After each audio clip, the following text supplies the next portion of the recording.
Hey everybody, this is Talkative Carl back again for the new year, as well past the new year, but we're back with more chaotic lore videos for the new year.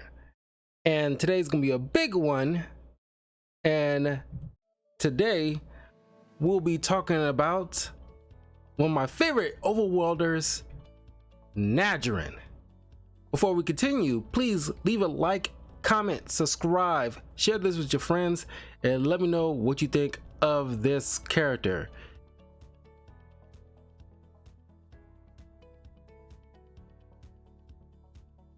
Najarin is one of the most well-respected overworlder in Param.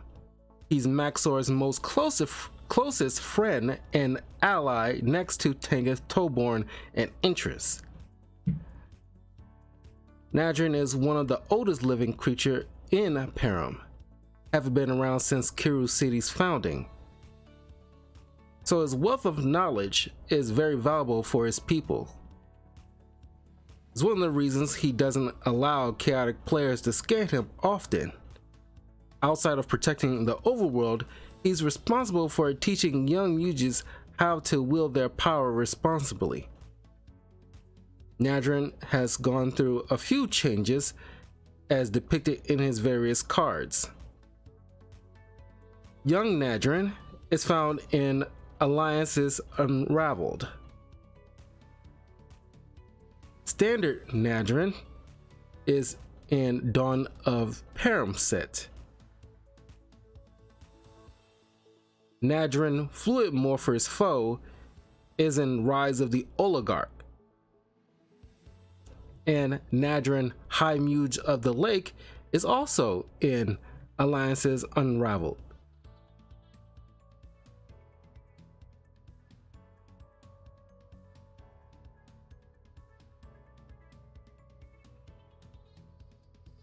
Najarin resembles the typical look of a wizard, most notably Merlin from Arthurian legend. He wears a long blue cape-like cloak with pointed hat, has a long white beard, light blue eyes that he can change into a glowing white light, and finally, Najarin has long fingers adorned with multiple rings. In his younger years, Najarin had a long black mustache and pointed ears.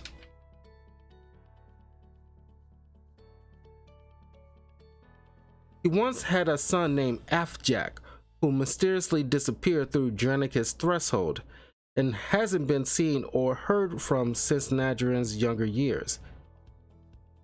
This tragedy has always plagued the old wizard.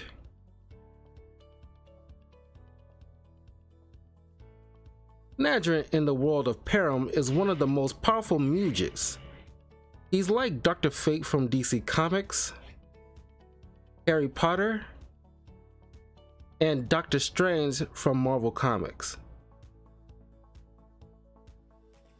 But he's also friends with other high muges in Param, such as Inrep, Unrehep, Kopan, and Lore, each high muse from their respective tribes, Mepedian, Underworld, and Danian. Unlike their tribe mates, these four see the bigger picture and often put aside their differences to preserve Param as a whole.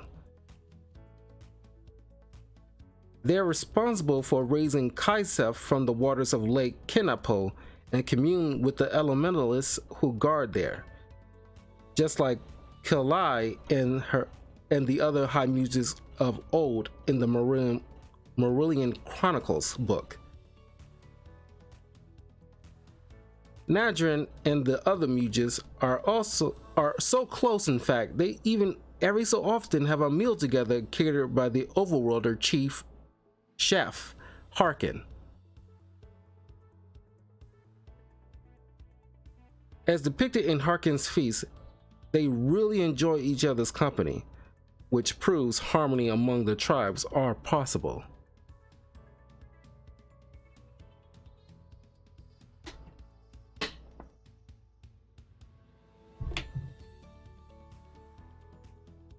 Najarin is a very wise and powerful Muge. He's a very calm and collected individual, which makes him useful as Maxor's advisor. But early on in the series, Najarin hinted a disdain for fellow overworld Muge Hun Marquard.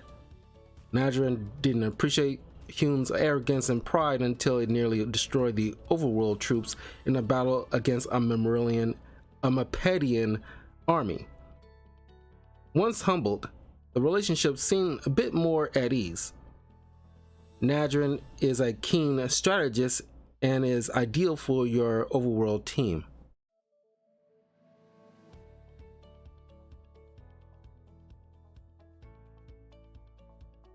In his younger years, Najarin was great friends with Kiru, and he loves his son Avjak.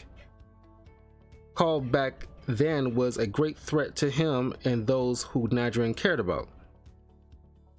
Present day, Najarin is friends with Tom Majors. Tom's friends, Maxor, Interest, and Tegeth Toborn.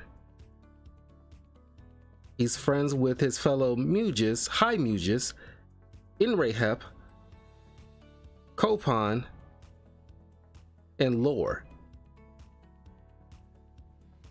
All overworlders are important to him. He detests Nothalax, some underworlders, and hates the Marillions. Basically, anyone who's a threat to the overworld tribe. Najarin has a great relationship with the water elementalist Unda. Najarin is good friends with Mesmar, and they work together to keep Nothalax away from Lake Kinapo.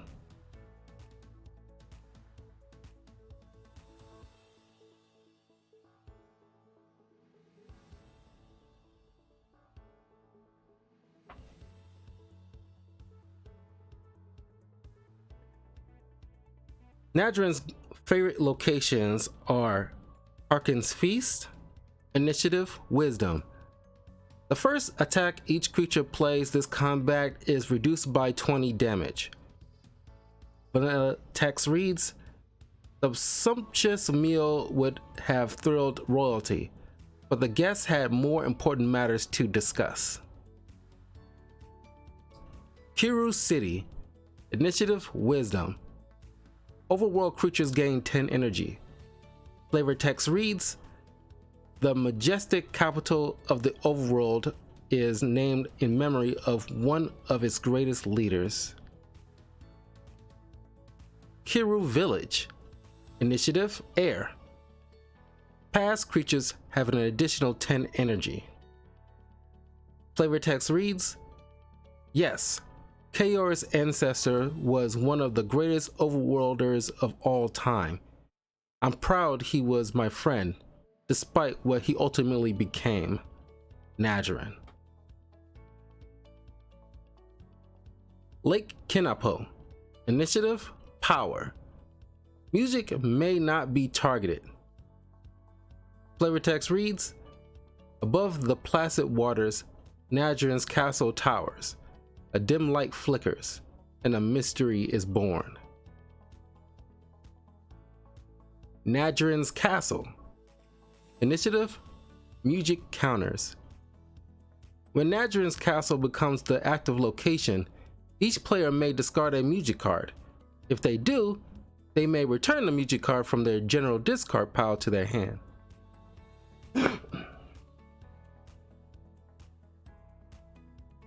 Favorite music, Najarin's Tower of Song. Deal 20 damage to target creature on your side of the battle board. That creature's controller discards a random music card from his or her hand. Favorite attack, Muge's Edge. Your engaged creature grants 10 courage, power, wisdom, and speed until the end of the turn. If your engaged creature is a Muge, deal 10 damage. Favorite battle gear? Magician's Leer. Sacrifice Magician's Leer, add a counter to this creature. And Staff of Wisdom. Equipped creature gains 25 wisdom.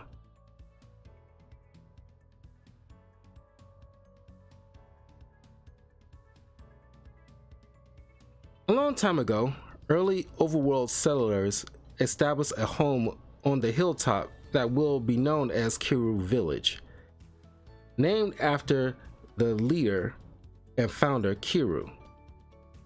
Alongside him is a young Najarin, a close friend and advisor to Kiru, helped organize and shape Kiru Village to be a peaceful home for his people.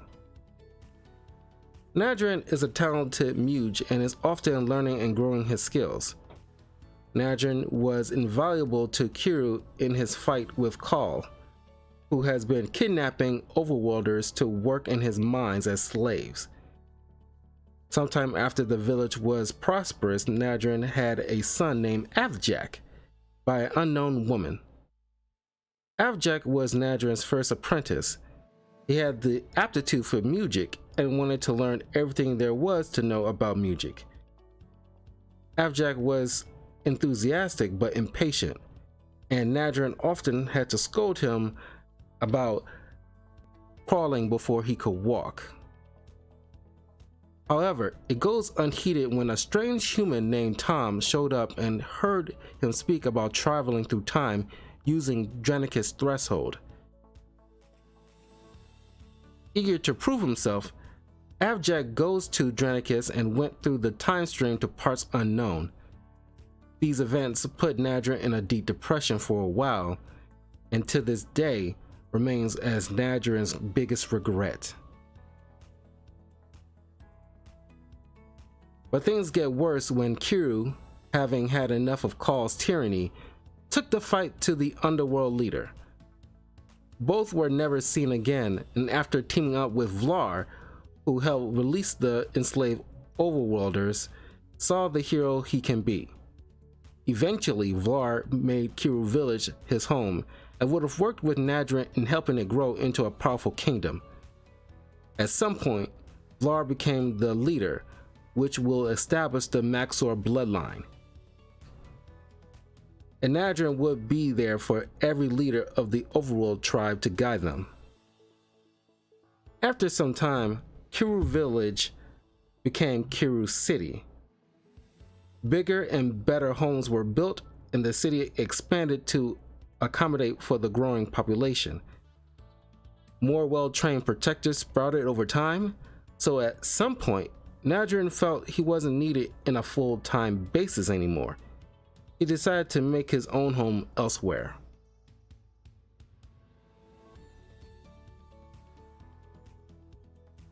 Despite the expanding city and friends he made, the city still holds painful memories for him. Losing his best friend and only child, he sought solitude.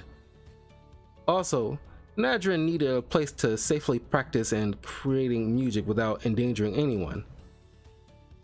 On his travels, Najarin came across Lake Kenapo, south of the overworld.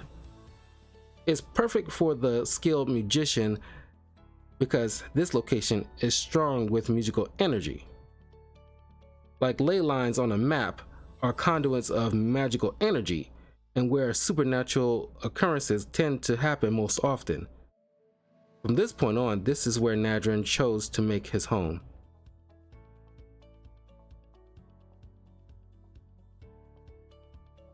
We first meet Najarin when he showed up to help Mesmar, Tom, and Sarah fight off Nothalax in episode 2, Welcome to Chaotic Part 2. The Underworlder was caught spying in hopes to steal secrets from the musician. Once fended off, the Overworlders gave their thanks to the humans. Tom tried to scan Najarin, but he briefly froze Tom and told him he'll have to earn that privilege. The next time Najarin would appear was in Season 1, Episode 19 and 20 of Fearsome Fates and Maze of Menace. Maxor battled Lord von Blut and was hit by the decomposition music. The spell was slow acting, depriving Maxor's courage, power, speed, and wisdom. Tom realized this after he scanned the overworld leader. He quickly told Najarin, who then teamed up with Interest. Najarin explained the powers of Maxor went to a cold stone. Whoever breaks it open will receive the leader's lost strength. Tom would be able to retrieve the cold stone before Blut, while Najarin and Interest searched for the missing Maxor. He was found in the labyrinth of Langsik, but word got out to Kaor about Maxor's condition, and he saw this opportunity to end Maxor. Thanks to Tom's quick thinking, Maxor reclaimed his powers and the two leaders battled. Najarin showed up in the end to block an attack by Kaor, and the underworld leader was forced to retreat.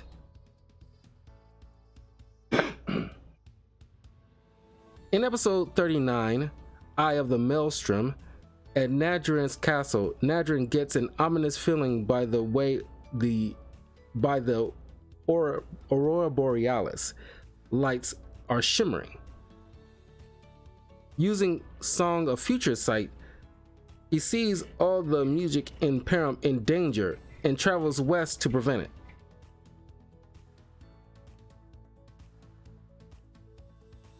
Najarin notices Tom following him and stops to see why. Tom says he just wanted to get a scan of him for the chaotic game. Najarin tells him that it's dangerous for anyone to scan him because not only they'll get his abilities, but his knowledge as well. Najarin had been around for a long time, so his experience in the wrong hands can spell dread for all of Param. Tom reminds Najarin the time he helped Maxor, and he's proven himself trustworthy. Najarin decides to take a chance and requests Tom's help once more. A group of Mepedians are on an urgent mission at the Eye of the Maelstrom, located in overworld territory. Najarin needs to warn them about a pending danger, and he fears he won't make it in time. Since Tom can use his scanner to teleport all across Param, he can reach them in time. During this time, Subject leads a group of Mepedians through the Maelstrom, but gets ambushed by a group of underworlders after Tom tries to warn them. The underworlders wanted the rare music Subject was carrying, called Interlude of Consequence.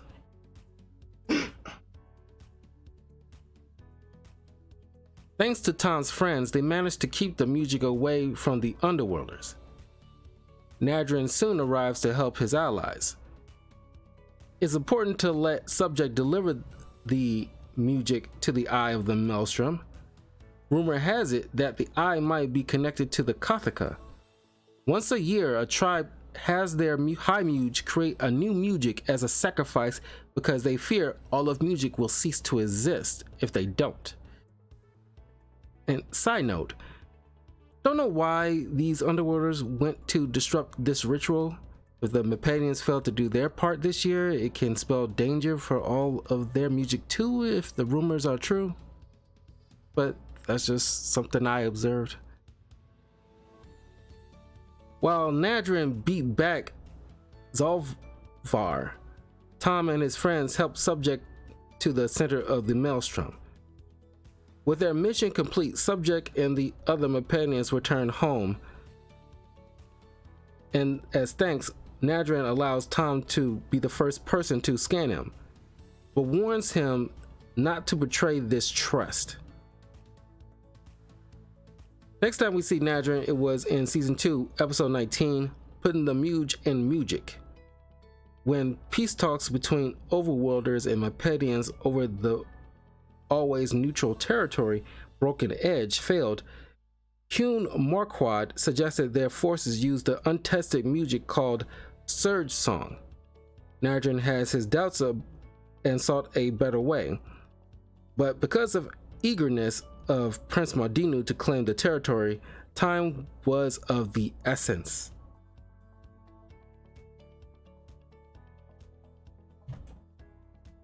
Tom scans the music for his next drone match before the Overworlders used it. He soon discovers that using the music comes at a great cost. While it temporarily gives you power, it'll quickly cause exhaustion. Tom tells Najarin, who then creates the revocation music to restore creatures' strength. The Overworlders manage to beat back the Mepedians, and Hune apologizes to Najarin for his hubris. In Season 2, Episode 25 and 26, Last Stand Part 1 and 2, Najarin informs Tom, Sarah, and Peyton there might be a traitor amidst the tribal alliance, and has been brainwashed by the Marillions. Thanks to Cass battling a chaotic player named Tartarekker at the home location of Tartarak, he discovered the Overworlder has been brainwashed for some time and feeding info to the Marillions. Najarin subdued him and the truth revealed, but Maxor didn't deviate from the plan to teleport Aun to Lake Bleaker, where the odds were still in his favor, trap or not. In episode 27, Legions of Aun, soon after Tartarak was found out, Maxor, Kaor, and Imparu took the fight against Aun at Lake Bleaker. Aun, upon awakening his ultimate form, let loose a Marillion mind wave that brainwashes most of the tribal alliance, including Najarin. But this was only temporary, since Maxor, Kaor, and Imparu defeated Aun by knocking him into the waters of Lake Bleaker. This releases everyone who was brainwashed, and the remaining Marillions fled in defeat. After the defeat of Aun and his forces, the Tribal Alliance held a race in solidarity and unification against the Marillion invasion in Season 3, Episode 1, Parathon. Najarin was the MC of the race. In Episode 6, Yesterday's Heroes, after the stunning realization that Kiru, who the overworld capital is named after, is the ancestor of Kaor, Tom goes to the past and seeks answers from a young Najarin. Najarin tells Tom about Vlar and where to find him, but is devastated to know that the hero he looks up to had a selfish thief for an ancestor.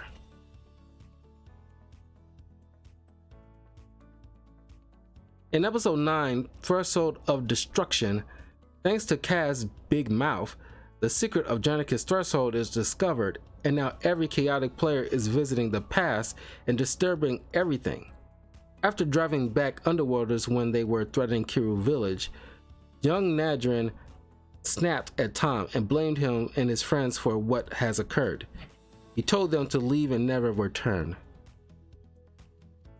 Back in present day, Tom visits Najarin and the Muge apologizes for yelling at him.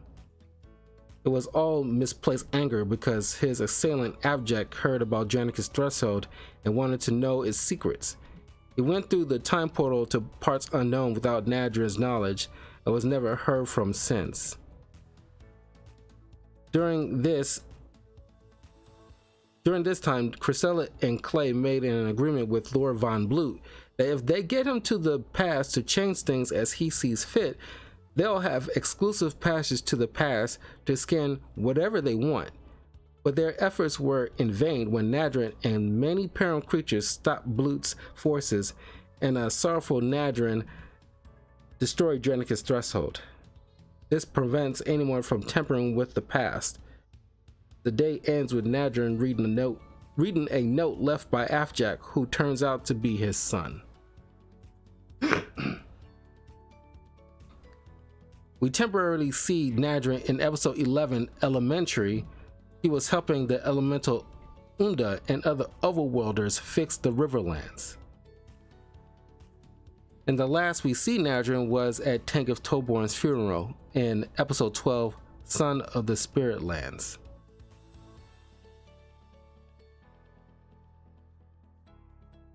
Najarin, overworld strategist Muge. Return target music card from your discard pile to your hand. Flavor text reads, the search for the Kathaka is the means to an end, but finding it may mean the end. Najarin. Najarin, Fluid Morpher's foe. When an opposing creature gains music counter, place a counter on Najarin, Fluid Morpher's foe. One counter, target creature gains 5 energy. 2 counters, dispel target Marillion music. Najarin, High Muge of the Lake. Overworld Muge. Najarin pays 1 less music counter to play music cards to a minimum of 1. Flavor text reads, after all the marvels I've seen him perform, I still don't know the limits to Najarin's power, or if there are any. Maxor. And finally, Najarin, Younger. Pass Overworld Muge. Return target music card from your general discard pile to your hand, then discard a music card. Flavor text reads, little did he know that his name would become synonymous with history itself. And that is the lore of Najarin done. Let me know in the comments below what you think of this character. He's honestly one of my favorite overworld characters next to Maxor. This guy is incredible. Best card to use if you're using an overworld deck. But I'll see you guys next time for more chaotic lore videos. Take care. See you all soon.